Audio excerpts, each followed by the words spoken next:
여러분, 오늘 이야기의 결론은 단순합니다. 겁을 내라는 게 아닙니다. 다만, 몰라서 당하지는 말자는 겁니다. 설마 그런 일이 생기겠어? 라는 안일함 때문에 평생 번 돈을 날리지는 말자는 겁니다. 1997년처럼 몰랐다는 이유로 당하지는 말자는 겁니다. 우리는 IMF를 이겨낸 세대입니다. 그때는 몰라서 당했습니다. 아무도 알려주지 않았습니다. 하지만 지금은 다릅니다. 지금 대한민국 경제에 위험한 신호들이 동시에 터지고 있습니다. IMF 총재가 경고했습니다. 한국 국가 채무 급증, 완화가 절실하다.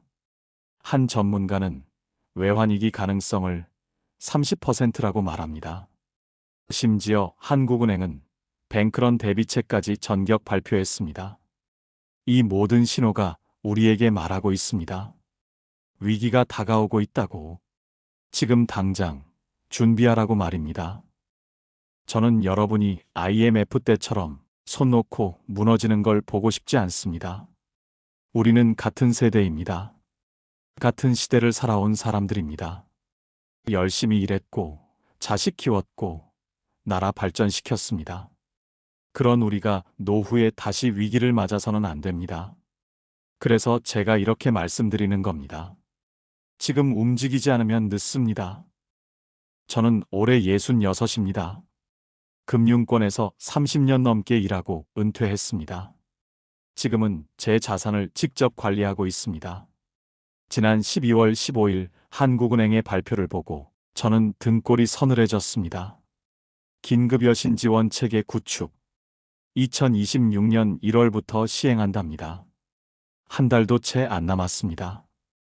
여러분, 이게 무슨 뜻인지 아십니까? 바로 뱅크런을 대비하겠다는 겁니다. 은행에서 예금이 한꺼번에 빠져나가는 사태를 국가가 막아보겠다는 겁니다. 한국은행은 안전판이라고 말합니다. 하지만 우리 세대는 똑똑히 기억합니다. 1997년 10월, 그날의 거짓말을. 그때도 정부는 똑같이 말했습니다. 외환 보유고 충분합니다. 걱정하지 마십시오. 그런데 불과 한 달 뒤 어떻게 됐습니까? IMF 사태가 터졌습니다. 97년 1월 재계 14위 한보그룹이 망했습니다. 제 동료들이 하루아침에 직장을 잃었습니다. 20년 넘게 다닌 선배들이 눈물을 흘리며 짐을 싸서 나갔습니다. 2억 하던 아파트가 반값에 나와도 안 팔리고 삼성전자 주식이 3만 원대로 폭락하던 그 지옥을 저는 직접 봤습니다. 그런데 지금 한국은행이 뱅크런 대비책을 발표했습니다. 여러분, 이건 우연이 아닙니다. 환율이 1,480원을 넘고 시장금리가 치솟는 지금 왜 하필 이런 대책이 나올까요? 타이밍이 너무나 묘합니다. 그때와 똑같은 상황이 벌어지고 있습니다. 아니, 어쩌면 더 위험합니다. 바로 속도 때문입니다. 한국은행 자료에 충격적인 데이터가 있습니다. 유동성 스트레스 상황에서의 예금 인출 속도입니다. 2008년 금융위기 때 아이세이브 은행 예금 20%가 빠지는데 80일이 걸렸습니다. 하지만 지금은 다릅니다. 2023년 실리콘밸리 은행은 단 하루 만에 85%의 예금이 증발했습니다. 스마트폰 터치 몇 번이면 모든 돈을 한꺼번에 뺄 수 있는 디지털 세상이기 때문입니다. 줄을 설 필요도 없습니다. 남들이 다 빼고 난 뒤에 은행 문 앞에 도착하면 이미 여러분의 돈은 그곳에 없습니다. 디지털 세상의 뱅크런은 선착순조차 허용하지 않습니다. 한국은행이 이 데이터를 공개하며 뱅크런 대책을 내놓은 이유가 뭡니까? 우리에게 묻는 겁니다.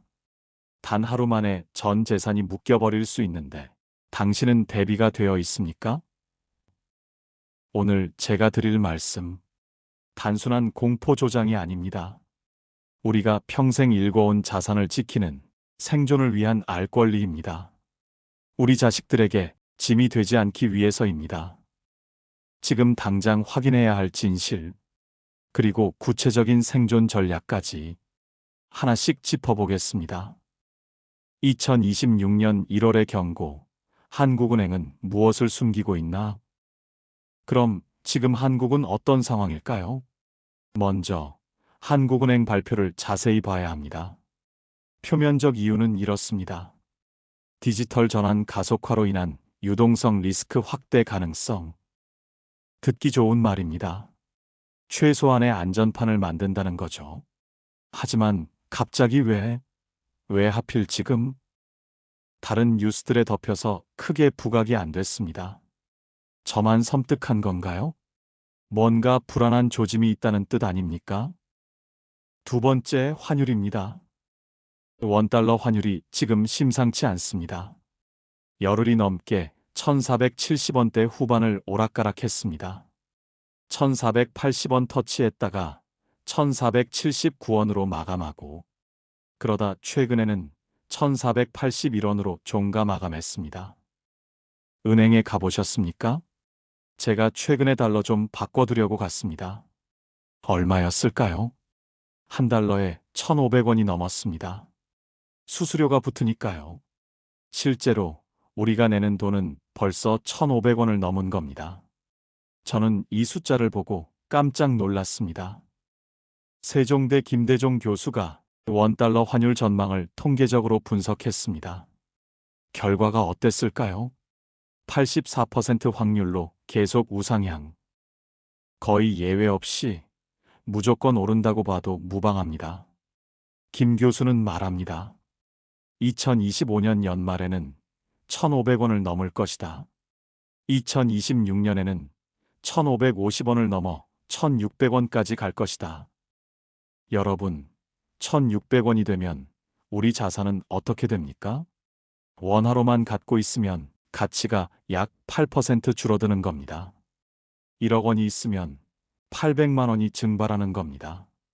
그런데 지금 예금 이자는 어떻습니까? 2%? 3%? 예금 이자를 받고도 500만 원, 600만 원이 사라지는 겁니다.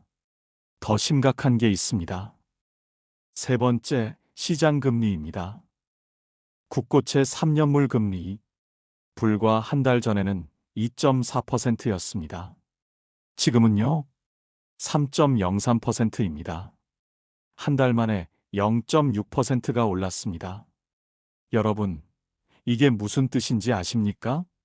금리가 오르는 이유는 두 가지입니다. 수요가 증가하든지 공급이 감소하든지. 수요가 증가한다는 건 좋은 겁니다. 기업들이 투자하려고 돈을 빌리겠다는 거니까요.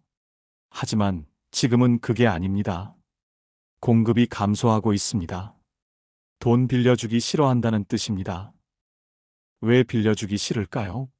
위험하다고 느끼니까요. 이게 바로 신용경색입니다. 더 놀라운 사실이 있습니다. 한국은행이 국고채를 샀습니다. 1조 5천억 어치를요. 2022년 이후 3년 만입니다. 왜 샀을까요? 시장 금리가 너무 올라가니까 긴급 조치를 한 겁니다. 그런데 결과가 어땠습니까? 금리가 계속 오르고 있습니다. 무슨 뜻일까요? 시장이 한국은행의 개입을 믿지 않는다는 뜻입니다. 이게 제일 무서운 겁니다. 여러분, 정리해 보겠습니다. 뱅크런 대비책 발표, 1,500원에 가까운 환율, 개입이 통하지 않는 신용경색. 이 세 가지가 지금 동시에 일어나고 있습니다. 우연일까요? 전문가들은 아니라고 합니다. 그럼 왜 이런 일이 일어나는 걸까요? 미국보다 더 많이 푼 돈, 원화 가치가 떨어지고 있다. 이유가 있습니다. 그래프 하나를 보시겠습니다. 2000년부터 2025년까지 미국과 한국의 ME 증가율입니다. ME가 뭐냐고요? 쉽게 말하면 시중에 푼 돈의 양입니다. 중앙은행이 돈을 많이 찍어낼수록 올라갑니다. 여러분이 주목해야 할 부분은 이겁니다. 코로나 이후 누적 증가율입니다. 미국은 2.9% 증가했습니다. 한국은요? 22.2% 증가했습니다. 잠깐, 이상하지 않습니까? 미국은 기축통화국입니다. 달러는 전 세계에서 쓰입니다. 달러를 많이 찍어도 가치가 쉽게 안 떨어집니다. 그런데 우리는 어떻습니까? 기축통화국이 아닙니다. 원화는 한국에서만 씁니다. 원화가 전 세계에서 결제되는 비중 아십니까? 0.1%입니다. 세계 40위입니다. 태국보다 낮습니다. 그런데 원화를 계속 풀면 어떻게 될까요? 환율이 안 오를 수가 없습니다. 원화 가치가 떨어질 수밖에 없습니다. 이게 우리가 지금 혹독하게 대가를 치르고 있는 이유입니다. 돈을 너무 많이 풀었습니다. 기축통화국도 아닌데 말입니다. 그럼 이 상황에서 방어는 어떻게 해야 할까요? 외환 보유액으로 방어해야 합니다. 한국 외환 보유액 4,200억 달러입니다. 많은가요? 적은가요? 우리나라가 정말 안전하려면 9,200억 달러는 있어야 한답니다. 절반도 안 됩니다. 다른 나라와 비교해 보겠습니다. 대만은 6천억 달러를 비축하고 있습니다. 대만 경제 규모가 우리보다 작지 않습니까? 그런데도 6천억을 갖고 있습니다. 중국은 3조 달러, 일본은 1조 달러, 한국은요? GDP 대비 23%입니다. 전 세계에서 가장 낮은 수준입니다. 숫자로 보면 적당해 보입니까? 아닙니다. 기축통화국이 아닌 우리에게는 턱없이 부족합니다. 위기가 터지면 단 며칠도 못 버틸 마지노선에 와 있습니다. 정말 심각한 상황입니다. 그럼 한국은행은 어떻게 말합니까? 외환 보유액 충분합니다.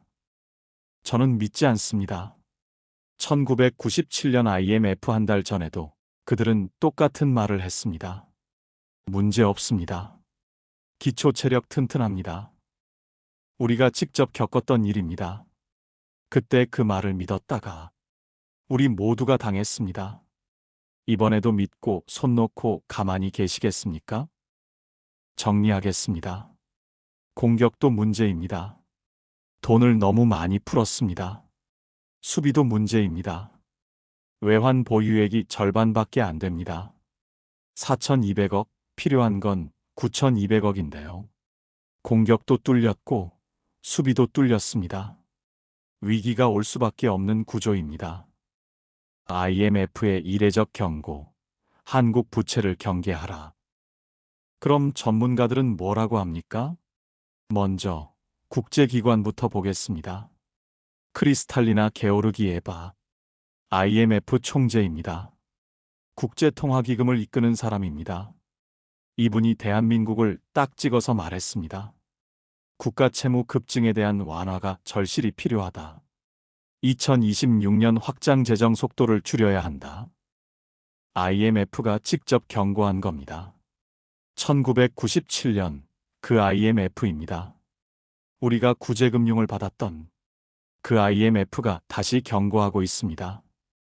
한국경영경제연구소 소장을 역임한 김대종 교수는 경고합니다. 한국의 국가부채 비율이 2026년 약 50%를 넘고 2029년에는 60%에 근접할 것으로 전망된다. IMF 기준 국가부채가 60%를 넘으면 위험 국가로 분류합니다. 그런데 말입니다. 진짜는 따로 있습니다. 순수 국채만 보면 아직 50% 되지만 여기에 공기업 부채, 군인연금과 공무원연금 같은 잠재적 국가 부담까지 모두 합치면 한국의 실질 국가 부채는 130%에 가까워집니다. 130%입니다. 우리가 1년 동안 번 돈보다 빚이 1.3배 많다는 뜻입니다. 가계로 치면 파산입니다. IMF 총재와 김대종 교수 모두 같은 걸 경고하고 있습니다. 국가 부채가 심각하다. 지금 당장 줄여야 한다. 외환위기가 정말 온다고 보십니까?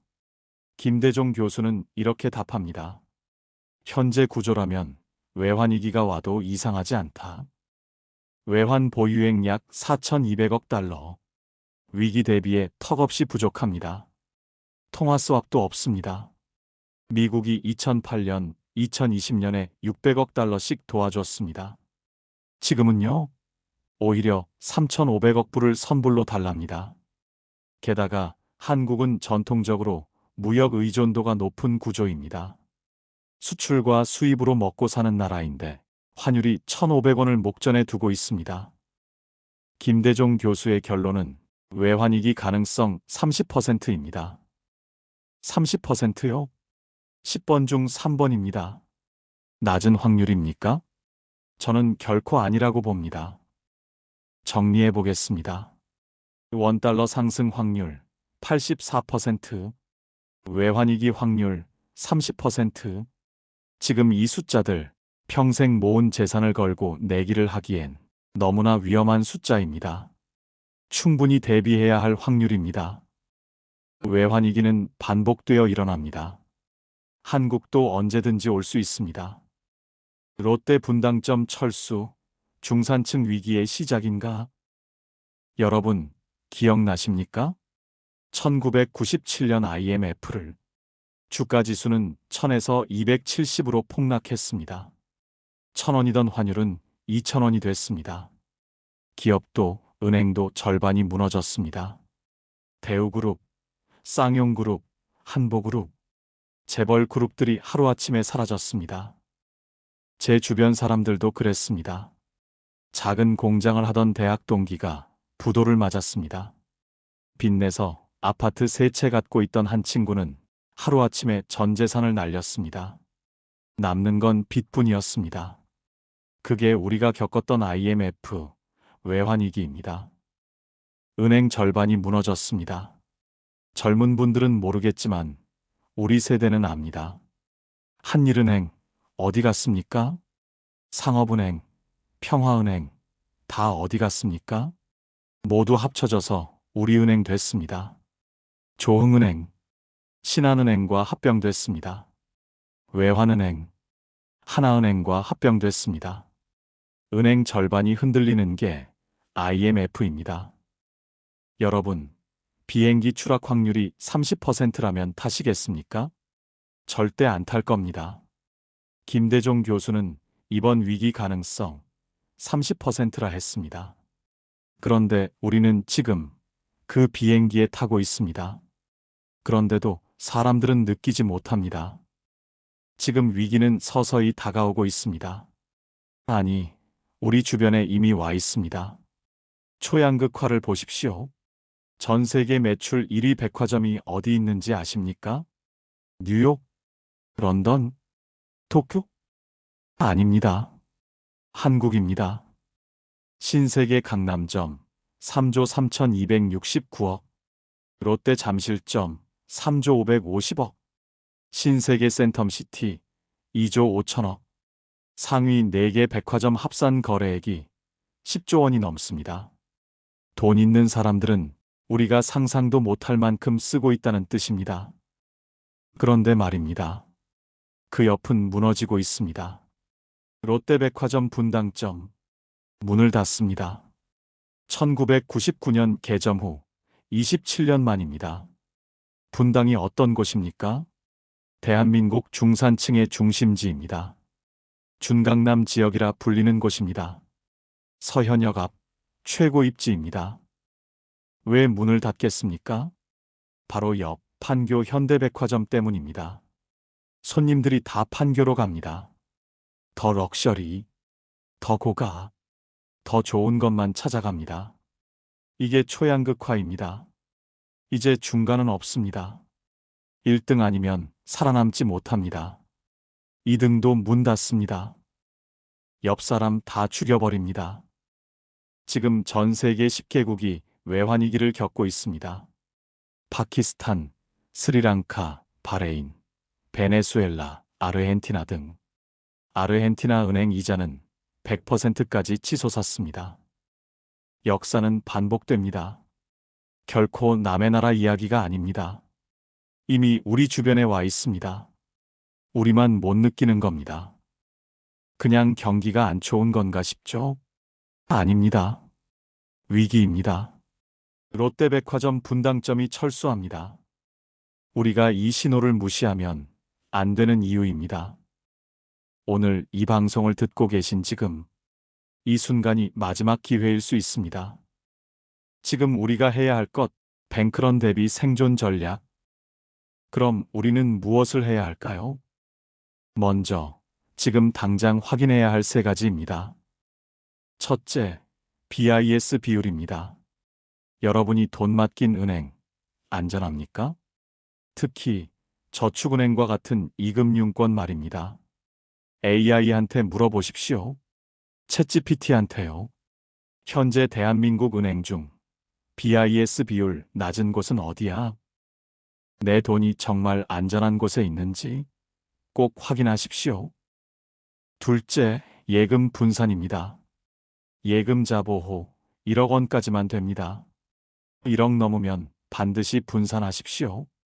2억 있으면 1억이 날아갑니다. 2개 이상 은행에 나누십시오.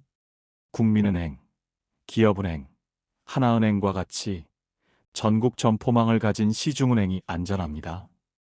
셋째, 이금융권 대출 재검토입니다. 금리 오르면 위험합니다. 가능하면 1금융권으로 전환하십시오.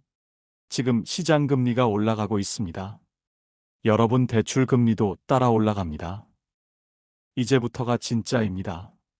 외환 위기, 뱅크런에 대비하는 생존 전략입니다. 전문가들이 입을 모아 말하는 단 하나의 탈출구가 있습니다. 바로 달러 자산을 확보하라. 한 경제 전문가는 이렇게까지 말합니다. 투자금의 90%는 무조건 미국 주식을 사야 된다. 솔직히 좀 과격하죠? 저도 그렇게 생각합니다. 90%는 너무 많습니다. 하지만 최소한 이 정도는 필요합니다. 내 여유 자금의 20에서 30% 달러로 바꾸거나 달러 자산에 투자하십시오. 돈을 더 벌기 위해 투자하라는 뜻이 아닙니다. 외환 위기가 와서 원화 가치가 폭락할 때 내 평생의 피땀인 지금의 자산 가치를 있는 그대로 지키기 위한 최소한의 보험을 드는 것입니다. 방법은 세 가지입니다. 첫째, S&P 500 ETF입니다. 이름은 어렵지만 내용은 쉽습니다. 애플, 구글, 마이크로소프트 같은 미국 상위 500개 기업에 투자하는 겁니다. 실제로 제가 아는 한 기업인은 회사 여유자금 100억 원을 은행에 넣지 않고 이 S&P 500에 넣어뒀다고 합니다. 은행 예금보다 낫다는 겁니다. 미국의 성장에 내 자산을 올라타게 하는 겁니다. 둘째, 금 투자입니다. 통계를 보면 금값은 76%의 확률로 우상향했습니다. 웬만하면 오른다는 겁니다. 부자들이 선호하는 가장 전통적인 안전자산입니다. 특히 경제가 흔들리고 환율이 미친 듯이 뛸 때 가장 무섭게 오르는 게 바로 금입니다. 셋째, 달러 예금입니다. 가장 마음 편한 보수적인 방법입니다. 복잡한 거 싫으시다면 달러로 바꿔서 통장에 넣어만 두십시오. 환율이 1,500원, 1,600원 간다면요. 달러로 바꿔놓는 것만으로도 이득입니다. 환차익이라도 남습니다. 그리고 원화 가치가 떨어질 때 달러가 방패가 되어주는 겁니다. 시중은행에 가셔서 외화 통장 만들고 싶다 이야기하세요. 똑같이 예금자 보호 1억까지 됩니다. 여러분, 너무 겁먹으실 필요는 없습니다. 위기 확률이 30%라는 건 어쩌면 70%는 아무 일 없이 지나갈 수 있다는 뜻입니다. 그러니 당장 공황 상태에 빠져서 허둥지둥할 필요 없습니다. 다만 오늘 이렇게까지 말씀드리는 이유는 단 하나입니다. 방심하지 말자. 비가 올 확률이 30%만 돼도 우리는 우산을 챙깁니다.